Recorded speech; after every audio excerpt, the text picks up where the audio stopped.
Uyg'ur xalqining faxrlik yozuvchisi Zordun Sabirning Şinjan yoshlar o'smirlar nashriyoti tarafidan nashr qilingan Ana yurt nomli romani. Bu roman Beliqut shirkatida ovozga elinib, Beliqut to'rida anglatildi.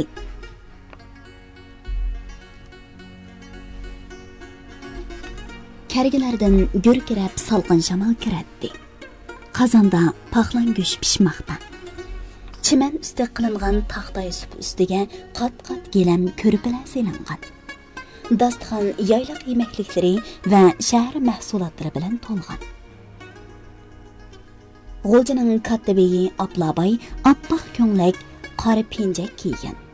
Yanchiq soatining zanjirini mayda yanchiqidan ozroq sangiltib qo'ygan. Chiroyli, oq yuz, mangzi qizil, qora ko'z, qora qosh, qara burut odam to'ramga qo'l bog'lab hurmat bildirib tik turadi. Davandan tushgandan keyin so'lga burilib, ko'lga yaqin joydan eng manziralik joyga o'rinlashib olgan bu davlatman odam Yevropani kezib yuradigan, nurg'un davlatlarda savdo shirkatlari bor, inqilob uchunmi nurg'un iqtisodiy yordam bergan, lekin hukumat ishlariga aralashmaydigan, siyosat to'g'risida zodir gap qilmaydigan katta boy. Tören bu odamni hurmat qiladi. Savdo ishlari qanday bo'lib atadi? Inshaalloh, yaxshi ketib atadi. Chorvalarimo xeli ba o'xshaydi-da. Al qatori tören janoblari. Heliqi qizlar-chi. Qizim Zaytunammo kelgan. U bosh harbiy doktorxon deydi. 2 kundan beri oldingi safga bordig'ini men deb g'alva qilib atadi. Zaytunama dedi Ahmadjon kulib. Bizning xonim bilan izdishidi, jigirba, aqlli qiz. Ras, Maynur qiz bilan orlishatdi. Maynur qizmo aqlli bola. Aqlli bo'lg'in uchun apandimni tanlaganda. Yaylaq hayoti to'limi ko'ngillik. G'o'ja baylari yozning bu oylarini yaylaqda o'tkazib olmasa, o'zlarini hargizmi kechirmaydi. Ishbar hidli qarva, qimiz bilan qo'za umrni uzartadi. Badanni, ruhni yashartadi. Bu isboti bor haqiqat. Shunga baylarning teni sog'lom, ruhi ustun, kayfi xush. Qizim Zaytuna oldingi safga boraman deb beshimni og'irtib atadi to'ram. Sizlar nasihat qilib qo'ysala, yolg'iz qizim xeyim xatardan yiroqroq tursin mekin deyman ha. Orqa saf muhim, uni tushundiramiz. Unimisa buyruq qilamiz. Shu chaqda ot to'yqining to'kurlagan ovozi, ondan keyin ajoyib jarangliq, yiqimliq kulki angladida, eshik tubida ajoyib chiroyli qiz paydo bo'ldi. U askarlarga xos chabdaslik bilan 2 putini juplab, hukumat raisi bilan harbiy komitetning boshlig'iga chos berdi. Salom rais Jumhur Elixon to'ram otimiz. Salom polkovnik Ahmadjon Qosimi janoblari. Rahbarlar qo'l ishorat qilishib, uning salomini qabul qilishdi. Elixon to'ram Ahmadjonning qo'liga pichirladi. Xudoyim saqlasin, G'ani Botur bu qizni ko'rib qolmag'ay. Qiz na qo'rinish, tortinishni, na qizlarga xos sunniy nazokatni bilmaydi. U shuncha erkin, shuncha tabiiy edi. Davlat rahbarlarimiz bilan bu chiroyli yaylaqda uchrashganligimizga xushal biz.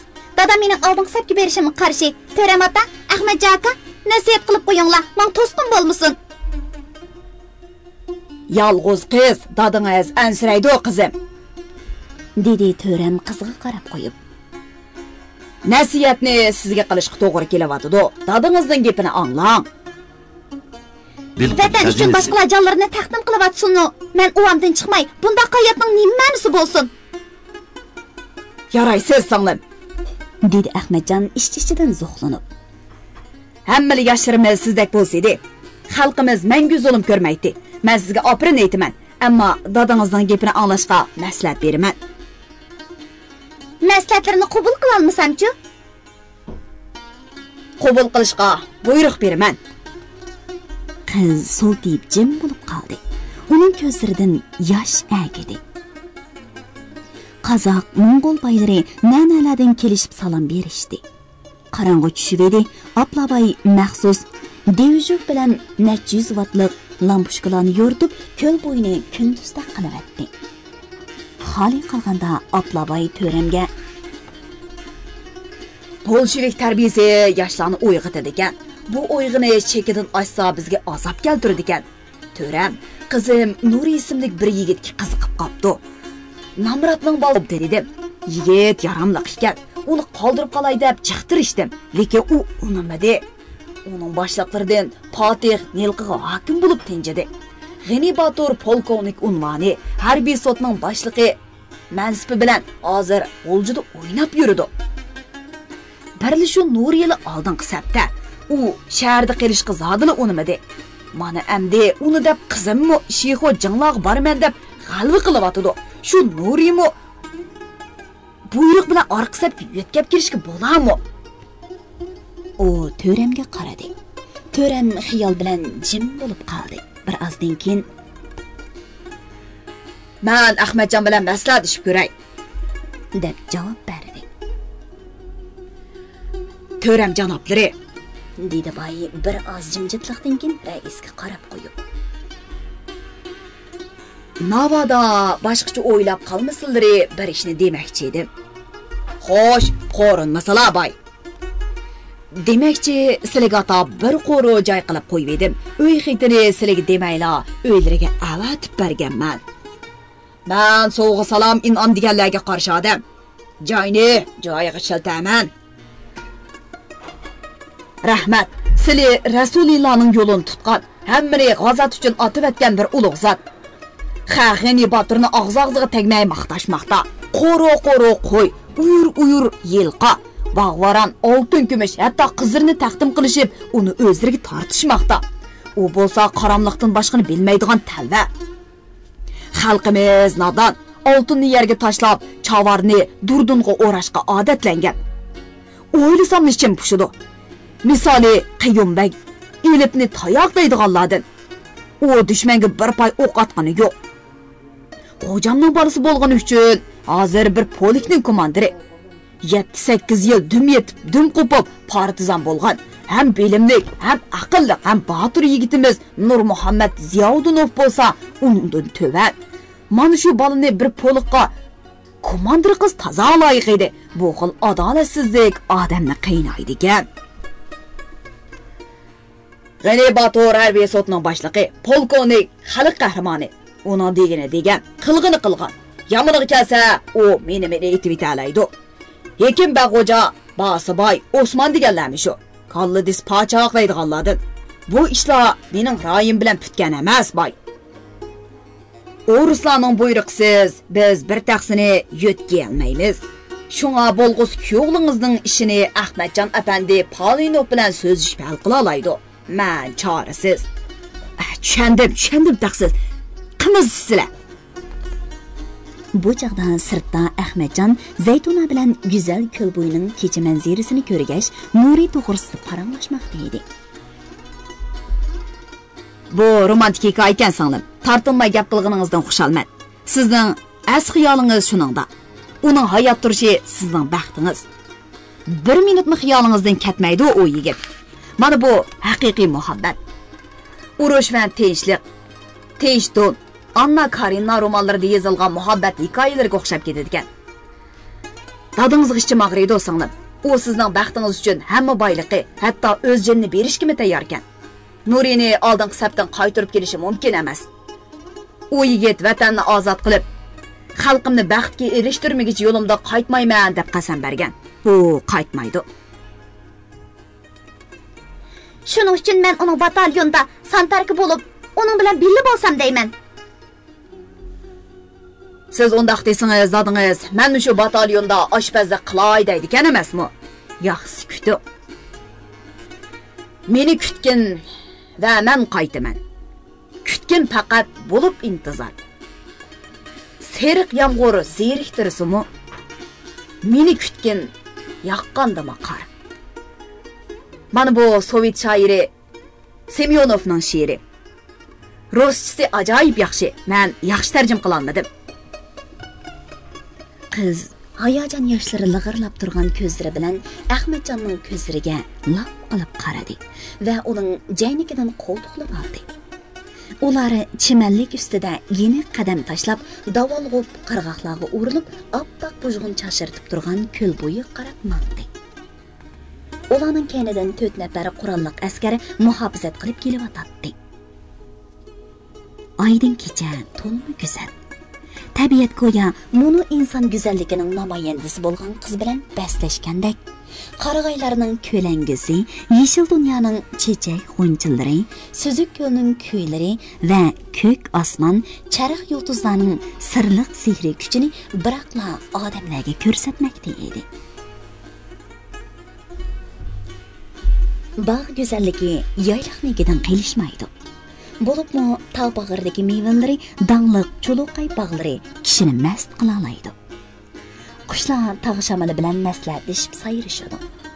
Mevalar shoxlaridan fidoilardek sakrishib tushadi. Tog' suyi qo'ram toshlarga urilib, marvoyit chechib, hayotni kuylashadi. Gullar kepenaklarni chillashadi. Odamlar hayot lazzatini tushlardimi ko'rishadi. Gazvay chiroqlar yo'ritgan cho'ng bog'da gazma, ziyofat, chaqchaq avjiga chiqqan.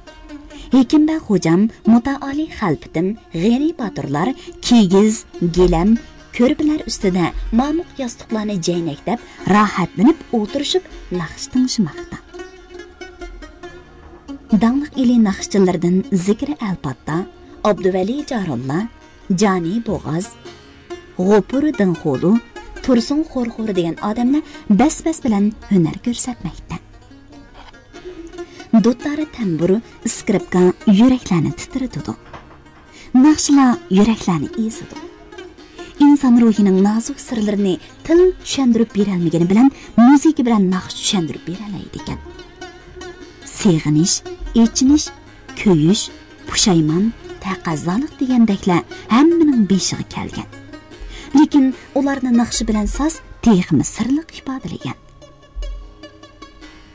Yarini, bolasini, yurtini, qarindoshlarini, do'stlarini seg'inmaydigan odam bo'lmasa kerak. Lekin uni inson tili qaraganda ko'z yoshi bilan tiniqi ta'sirli ifodalaydi.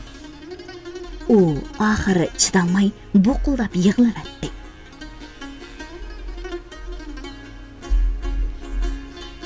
Nim bo'ldi ofkam Ziyaudun? Xalpitim beg'ining bog'vindan hayron bo'lib so'radi. Nim bo'ldi Ziyakoy? G'ani Botur yo'g'on gavdasini o'ri qilib kulib turib so'radi. Saz naqsha to'xtadi. Hammaning ko'zi uningga qadaldi. Bugungi xabarni anglab, yiroq Baytoqa yezisidan ot bilan yetib kelgandan beri tinimsiz xizmat qilib, amdila olma tuvida zo'ngzib o'tirib, saz naqsh tingshayotgan Ziyaudunning yig'lig'ini nimasi? U ko'z yeshini ko'rsatmaydigan yigit edi-ku.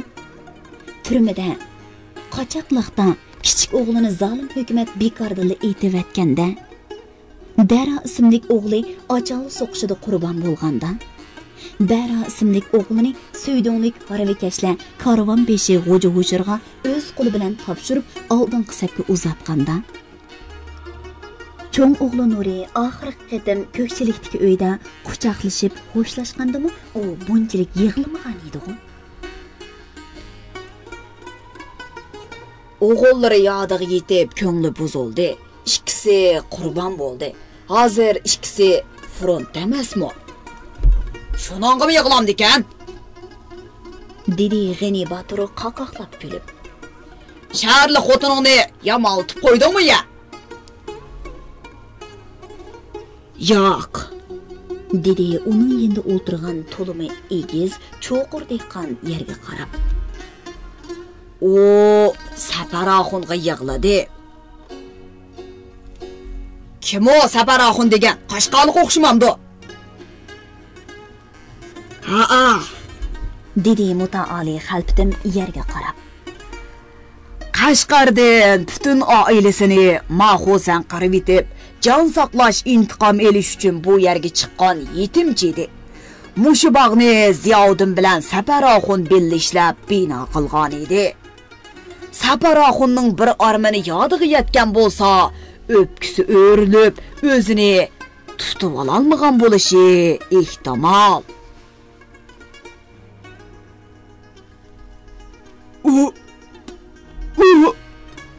dedi Ziyoddin esadab turib. Mushu bog'da yana bir bazmi anglab olsam, armonim yo'q degan edi. Naq mush yerda o'ltirib nasib bo'lmadi. U haram bog' so'qishida qurbon bo'ldi. Bu dunyoda kim armoniga yetgan? Rahmati bir yigit edi. Qisosini o'g'illaring oladi Ziyoddin. Sening nuri balang hammamiz uchun qisos oladi. Rasmo Boturov. O oladi, o qaltismargan. Palvon, o mana haqiqiy Botur. dedi G'ani Botur birdalla chaqchiqini to'xtatib. Men hech kimga tandargan emas, ammo nuriga men qoyil.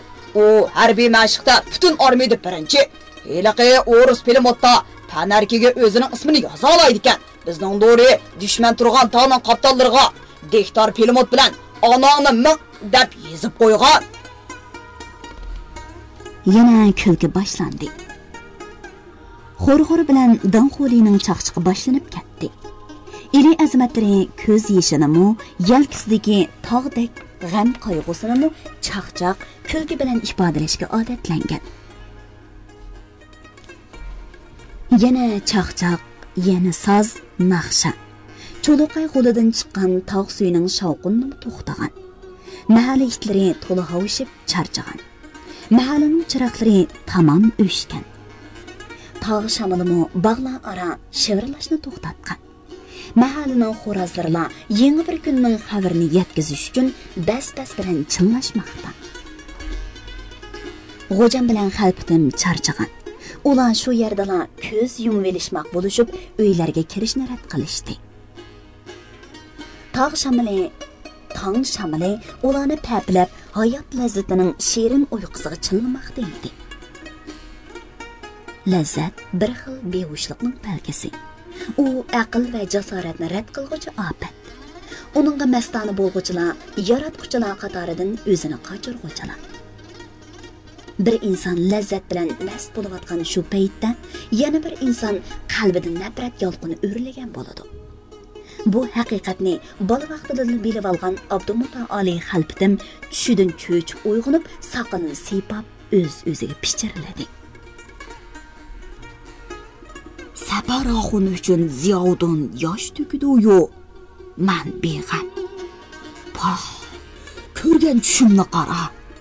Safaroxunning qiyib yolg'on jasadining nomsini tushirib-atqudakman. Qani kepan, qani to'xtib Rahmati balki oxirgi tiniqida meni yodiga olgandir. Qashqar shahrining bir hunarimini qisosi haqi edi. Biroq shiddatli arambaq so'qishida hayotidan ayrildi. Alg'imida jon berganlar o'lib tug'di. Bir chivinning jojisini bermagan bizdeklar lazzat qo'ydi.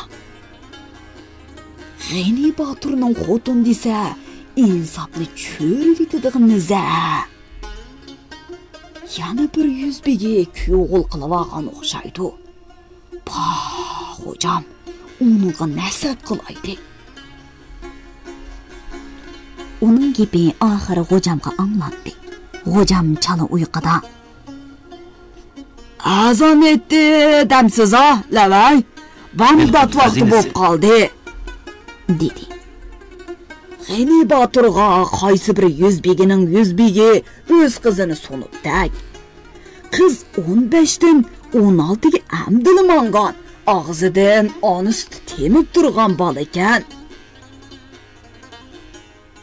Ne'mat, dedi G'ojam ta'na bilan. Bu Botur ajab rizqiliqkina, o'qmirsi kirib yurkini agib etibdi. Olmutida bir oydila saqayib keldi. Qiz, qo'za, qimiz uning oyig'idili to'kma. Lavay, g'urji bolalari oldingi safda oylab miltiqini quchoqlab toshdi yetib, suxor g'ajab, so'g'uq suv ichib dushman bilan urushyotidi, o'lyotidi. Yorlanib qon yig'layotidi. Al nima qo'ydi? Biz nima qo'ydi, ha? Xo'jam, men shuni demoqchi edim. O'ylasam bir Ziyovuddinning taqdim qilg'ini meningkidan 100 ko'pkan. Yerishgini 100 ozgan. Lavay, bu rost shundoq. Ziyovuddin puhrokan o foydasi bizga ekan. Foydaning cho'ngi o'ris aqllarimizga. Lavay, ular Germandan tartgan zinni bizdan undirib oladigan o'xshaydi. Ular shu xil parang bilan o'rinlaridan turishib, po'poshlarini putlariga sepib, ta'rif olg'ini mangishdi. Neradan sozchilar bilan o'yinchilar u yerda bu yerda o'ngdi dumdi yetib xo'rak tortishmoqda. Yolg'iz Ziyovuddinlar otlarni sug'urib, nalardandir Qashqabiyda urib akilib, selib berib, mehmonlarning xizmatini qilmoqda. Xalpitim uningga yiroqdan qaradi. Oq ko'nglikining dolisiga ko'k matodan yamoq tushgan. Oq mato ishtini tizig'icha turilgan. Puti yalang oyoq, soqol burti o'sgan. Ruhi to'limi tushgan. Shu topda u bir otning yoylidan 40 qizni chiqarmoqda edi. U 40 necha yillik hayotida taqdim qilishdan boshqa nimalarga erishdi? Dehqon taqdim qiladi. Hukumatga, boylarga, tabiatga, har giyoh, har daraxtga beradi. Uning qo'llari, putlari shuning uchun tinimsiz. Lekin u haq, mukofot va yaxshi javob talab qilmaydi. Uni o'ylabmi qo'ymaydi. O'ylashni nomus deb biladi. Inson axloqi mana shularning badanida ko'klaydi. Echinarliq shuki, ular shu mardligi va sadoqatining jazosini tortadi. Namrat dehqonlarning tiliki o'z arami emas. Balalarning yaxshi kuni. Balalari ularning yuragi, hayoti. Ularning xushalligining meg'izi. Ziyovuddinning Nuri, Dara ismli o'g'illari salomat qaytib kelolmasa, 4 o'g'lidan ayrilgan ot uchun bu dunyoda xushallik, lazzat deganlarning soyisimi, uqimi, iznasimi qolmaydi. Bu kurash dehqonga mana shu xil fojiani taqdim qiladi. Bu xil fojia hisobiga pul va huquq egalari kerilib yuradigan bo'ladi. Millat, davlat, hokimiyat degandek gaplarni dehqon bechora shuning uchun tushunishni xohlamaydi. U zulm bo'lmasa, emgak mevimizni tortib olmasa, bizni xo'rlamasa, turmalarga solmasa, zanjir bilan bog'lab qiynamasa, bizni emgak qilib kun elishib qo'ysila bo'ladi deb o'ylaydi. Bechora dehqonning tiligimi kiyimidek oddiy. Tökülgen qonlar o'zlarining gelidan bo'g'masala, ular hammadan rozi bo'ladi. Dehqonning kunini qancha amaldor o'ylaydikin, amal tutqanligi odam dehqonni o'ylasaydi, bu dunyoda adolat, farog'at rivoj topgan bo'ladi. Lekin xalpitimmo nurg'un ishlarni tushunmaydi. Xo'jam bilan qilishgan gaplarni boshqa yerlarda hargiz ig'izdan chiqara olmaydi. Nashtidan keyin G'ani Botur paydo bo'ldi. U ola ot mingan, oq ko'nglak, oq qalpoq kiygan bir to'p kanovoy, chelishchi, naqshchi, sozchi va usulchi qiziqchilarni agashtirib kirib keldi. Ziyovuddinlar ularning otlarini elishdi. G'ani Botur ruhlangan, xushxuy edi.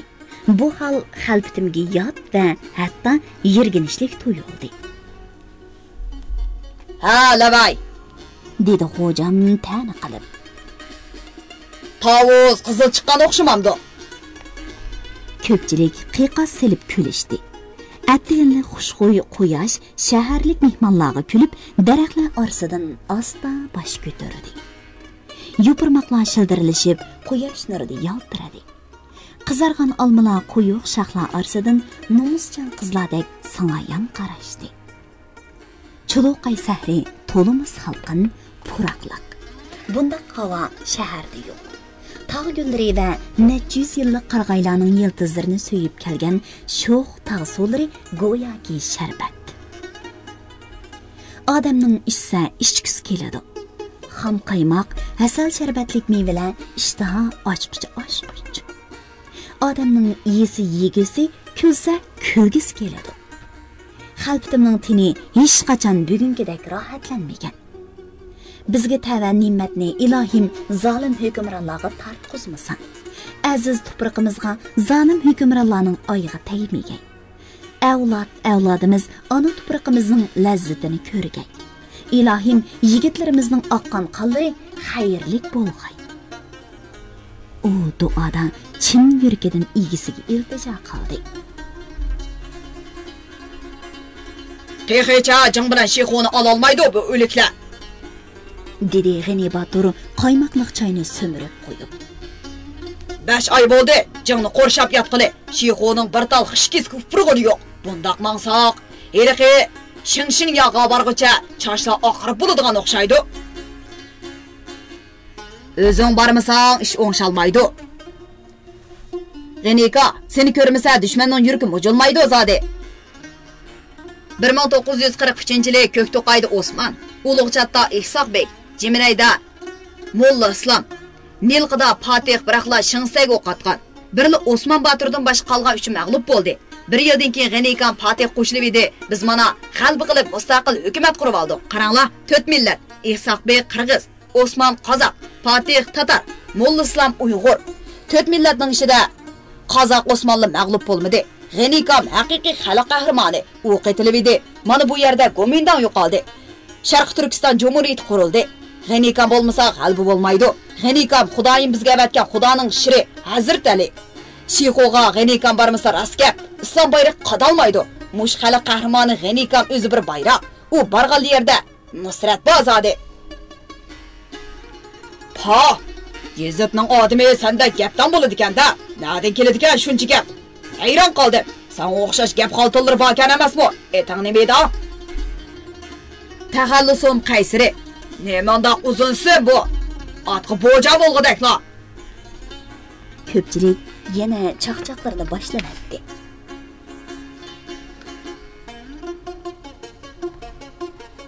Men Chixo'ga atlanman.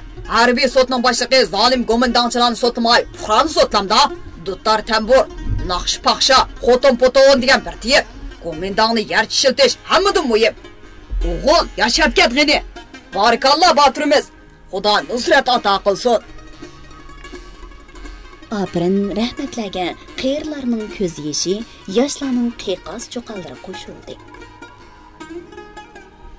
Tambur tutqan, qo'l miltiqini tuta olmaydi. Hech bo'lmasa birining pochiqini tishlab olamiz degina. Pilti bilan portiltib. Yana kulki ko'tarildi. Chaqchaq ishigimi qaysarlik qasam singan edi. Sodir polvonning heliq piltisida kimkan men to'salaydigan Polinov degan o'risni bilaman. Men nemish qo'mondan bo'la olmaydi ekanman. G'ani Batur gap qilganda hech kim uning gapini bo'lib o'tolmaydi. Rost, shundoq bo'lg'ay. Shundoq bo'lmay degan gaplar uningga madad bo'lib turdi. Moskvada Stalin bilan ko'rishdingizmi, Baturum? Ha, voh, pika beribdak Stalin. O'ris qizdan birini beribdak deyishidi-ku. G'anikamni ko'rgan har qanday o'ris qizi kayni kirib ola. Qaysi azilak-ku, pika beribdi degan. G'ani Baturning tom surlik ovozi gurkiradi. U uch mamuq yostiqni qo'ltiqqa qisib, yenichi yetib, tapanchasini chiqarib edi, hamma odam g'alaldab titradi. Lavay Batur, bu ishingiz. Hay Batur, sabr qiling. G'o'jam bilan xalpitimmo uningga yelindi. G'ani taqir beshini salab qo'yib, tapanchasini terakning beshiga to'g'riladi. Vang qilib edi, odamlar yetib oldi. Qochdi, varqiradi. Birimi kulmadi. Terak beshidan bir qaga polanlar uchib tushdi. Pukiniga deb varqiradi. G'anining muhofazachisi Pakar, Kamshkirak, Quvon, Shanxo uyoqqa qarab yugurib. Baturning bir taluq zoya bo'lmaydi ekan. Mana ko'zimiz bilan ko'rdik. G'ani Baturning oldiga o'tadigan marga yo'q. Batur barmisa Shixo Jeng Aqso'laring uyib qolgan sutdek turaverdi. Elexan to'ram, nima qilib beralaydi? Askarlarga Qur'on so'ygizib qasam ichkizdi shu. Qasamning kuchimi, qatishimi? Sovet askarlari Yaponiyaga hujum qilgan kuni bizninkilar Shixo hujum boshlaydigan o'xshamamdi. Hay muxbir, aytqina, Sovet Yaponiyaga qachon hujum boshladi? 8-oyning 8-kuni. 8-oyning 9-kuni sarda marshal Vasilevskiy 1.750.000 Qizil armiya jangchisi, 3.400 aeroplan, 5.500 tank bilan 4 tarafdan hujumni boshladi. Yaponiya 750.000 yaponlik askar, 250 Mongol, Manju qo'rchoq askarlar bilan 1 million kishilik mudofaa plan tuzib edi. Beshit bo'ldi. Vatuvarga chiqib urishga ozlik qoldi. Aytqana muxbir, Yaponlarning nimachi jinichi Xitoylarda. Jini az qoldi. Musho 1945-yil 8-oyning 6-kuni Amerika Yaponlarning Hiroshima orlig'iga atom bomba tashladi. 8-oyning 9-kuni Nagasaki degan orlig'iga ikkinchi qitim atom bombasi tashladi. Ha, sanmo bizning Nuriydek bir kitob kelsan-ku. Nim bomba deding ha? Ha, atom qanchalik kuchi bor? O eliqi Germanka granatidan kuchlikmi? Bir atom bombasida 200.000 odam o'lgan. Ha, butun G'o'lji xalqidan chiqqan ha. Granat deganing ko'p bo'lsa, o't bo'lmasa 5-6 odamni o'ltira oladi. Yaponiyaning onasini qo'yibdi-da. Yaponlar ko'rgimengishdan burun Xinjiangdan Gomindangni surib chiqiradigan gap edi. Nemishqa oldiratmaysizlar, xo'jam? Xanika, siz bormisiz? Zodi tuzalmagidak. Gap bu yerga kelganda ular jim bo'lib qolishdi. Hamma odam qalbiga oldiraydi. Mana xuddi urushqa mangandek hayvat bilan otliq, Xodek arabiliq odamlar tog' bag'ridagi go'zal yezidan G'o'lji shahriga qarab yo'lga chiqdi. Oldidan qirg'iz qalpiqi, qing'ir yoqiliq oq ko'nglak kiygan G'ani Batur yo'g'on ol etini qatirtib mangmoqda. Uning yanida kaynida mang'allarning otlari o'kirang tashlab chapatdi. Xodiklar bo'lsa duttari tamur bilan naqshiga tekkan. Mahalle uylaridan top-top ayollar, balalar chiqishib, ulardan zo'q elishadi. Bosh ko'z yezi bo'ylari to'puluq. Eriq suvlari yamiragan, erlar o'rmada, cho'ja xo'rozlar bas-basda chillishadigan mazgil. Bu chaqning havosi to'limi jonga aram. To'pullarni deymisan. Darvaqa shundoq. Ba'zilar o'yin tomosha bilan ovora bo'lsa, ba'zilar janggohning qurbonlariga aylanmoqda. G'ani Batur hujumga taqazzo bo'lib, har qancha chechilg'ini bilan urush vaziyati o'z yo'lida davom qilmoqda. Chongqingda Kompartiya bilan Gomindangning suhbati boshlandi. Janubdagi egiz qal'a Toshqo'rg'ondami turib-turibla o'q ovozi anglanadigan bo'ldi. Altay Tarvaqtaydan anglanayotgan hurra sadolari eli o'g'lonlarining g'ayratiga g'ayrat qo'shmoqda. Shug'onisi O'tayning nerisidagi tuzanglikka joylashgan jing bilan Gomindang yemrilmas qo'rg'on deb atagan Shixo nahiysi bahodirlarning yo'lini xuddi bahayvat qo'ramtashdek to'sib turibdi. Ash qo'ramtashni bejit qilib qalbiga yo'l echish ulug' istaklarning qalbiga pukkan shiri yurak azamatlarning zimmasiga yuklangan. Bo'lg'uz shiddatli janglarda kimlar hayotidan ayrilib, cho'l bayovonlarda to'proqqa aylanadi. Kimlar rahimsiz ajalning changilidan omon qilib, g'albi visoliga yeta oladi. Buningga hech kim oldin bir narsa deya olmaydi. Lekin shunisi aniq. Yiliqi qo'ramtash har qancha mustahkam bo'lsa, uni parchalab bejit qilib etish kerak. Mana bu 100 minglagan xalqning jangchilardan kutgan umidi. Xo'ja Hushrub Qalts komandir ekan. Dara uni barg'an sari yaxshi ko'rmaydi. Xuddi aksi Nuriga ejil bo'lib, e'tiqod qilgandek, uningga e'tiqod qiladigan bo'lib qoldi. Dadisi Ziyoddin atiyazdila Xo'ja O'shirovga o'g'lining qo'lini tutqizib, Anlasam qaltis komandiri bo'psan. Karvon 5 chig'ingda manga jiq yaxshilik qilib eding. Mana buni o'g'lim Barani sana berdim. Ot beqishga usta, oshpazlikimi usta. Ikki inisining qon qarzini olmasi bo'lmaganday. deb topshirib berganda, bu o'ttir bo'y, qora burut, qora qosh, qora ko'z, oq yuzlik odam Baraning yirik qo'pol qo'llarini ching tutib, "Necha yosh?" deb so'raydi. Bara ayminib 18 yerim. deganda u Mening uchun o'g'limmi 18 yosh. U mo askar. Bir jup o'g'lim bo'lsin. Yig'lama, ha? degan edi. Mana shundan beri Bara uning kaynida. Hozir u Xo'ja O'shirga shuncha ijil. Birdan ko'rimiz chidiy olmaydi. Uning uchun bu dunyoda Xo'ja O'shirdanmi bilimlik, qo'rqimsiz, ko'yimchan odam yo'q. Xo'ja O'shir uning uchun payg'ambar. Hammada tugal, hammaga yaraydigan botir. Xo'ja O'shir aksi Nuridan 2 daraja tuvan izot komandiri. Aksi Nuri batalyon komandiri. Bara bu tengsizlikka norozi. Xo'ja O'shir polik komandiri bo'lib, mush Suyding 1-otquchilar polkiga mono Uruq Mogotnovning o'rniga chiqqan bo'lsa, to'g'ri bo'ladi. Lekin 4000 kishilik polkda Uyg'urlardan izot komandiri mush O'shirov bor. Shavkat avtomat izotning komandiri. Shavkat ismli 26 yoshlik tatar yigit O'shirovga teng kelolmaydi. Bara Xo'ja O'shirovni qurol etishda Shavkatdan ustun hisoblaydi.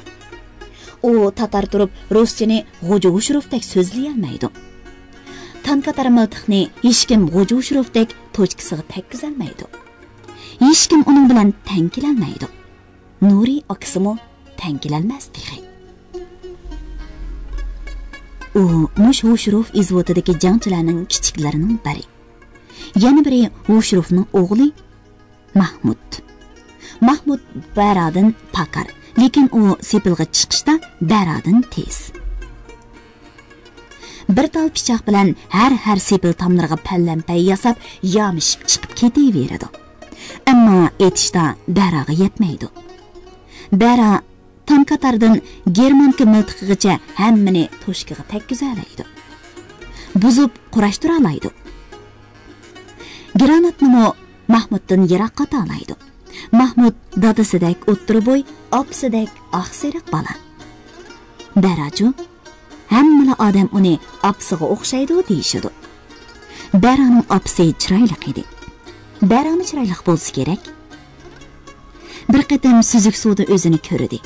Qosh ko'z, ig'iz burun, bug'doy o'ngligi rastilla opsidek. Ikki mingzidagi zinoqlari jo'tiyi. Xuddi qo'yib qo'ygandekla opsining o'zi. Birla bo'yining egizligi dodisidek. Tinimsizligimi shu.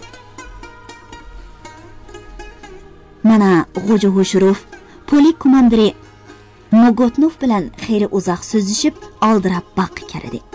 Bu yeri Shixo shahridan 70 kilometr sharq-shimoldagi Say Ko'ktat oshliq terildigan Basixo degan bir yeza.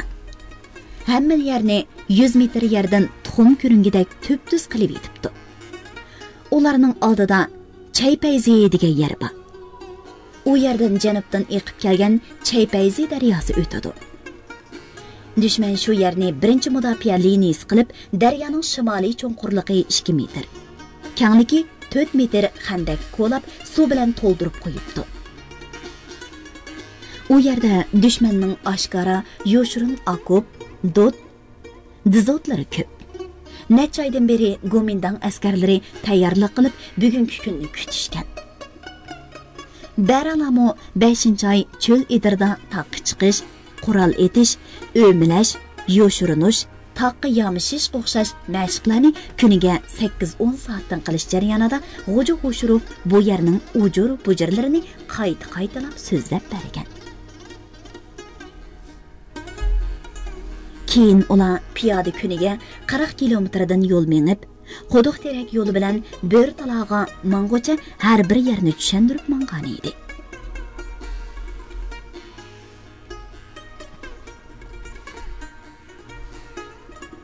Beliqut şirketida ovozga elinib, Beliqut to'rida anglatilayotgan Uyg'ur xalqining faxrlik yozuvchisi Zordun Sabirning Şinjan yoshlar o'smirlar nashriyoti tarafidan nashr qilingan Ana yurt nomli romanini bugun mush yergacha anglatdik. Davomini atgan oltishimizda davomli anglatamiz. Bu roman Şinjanning har qaysi joylaridagi Shinhua kitobxonalarida sotiladi. Do'stlarning bu romanni setib olib saqlab qo'yishini alohida tavsiya qilamiz.